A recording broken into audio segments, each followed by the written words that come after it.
Hi vlog! Welcome to my guys! Nandito tayo ngayon guys sa... Saan ba tayo ngayon? Sa Foreigner Road dito sa Siargao. Charot.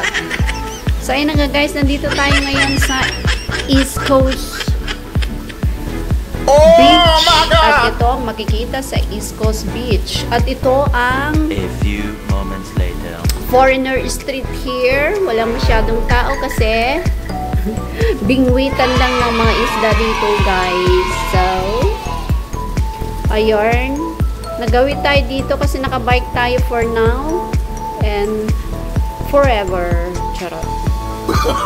Anyways, ayan, maganda-ganda ngayon ang panahon guys. Hindi masyadong mainit at hindi rin masyadong makulimlim. So, tamang-tama lang ba yung init ng naidudulot ng panahon ngayon. So, ayan. Ayan ang mga nagbibingwit dito guys. Actually, mga family dito.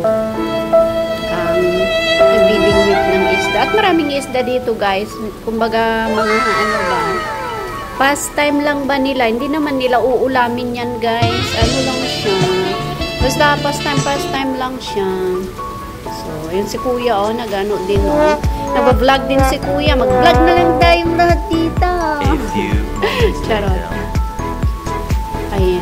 Punta tayo dun sa pinakadulo doon.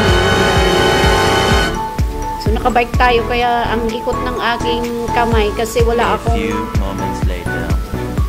tripod. So, inahawakan ko lang yung aking phone dyan. So, kumusta naman kayo guys? Ako dito, ayan, pa bike. Kung may time, punta tayo kung saan-saan.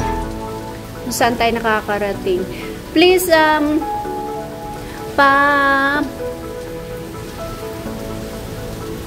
pa-watch naman ako guys sa aking mga videos, mga ibang videos dyan. Baka gusto nyong mag-watch ng iba kong videos. Thank you very much. Magandang umaga, tanghali, gabi guys sa lahat ng mga saan man kayo dako ng mundo. Mag-ingat-ingat po tayong lahat.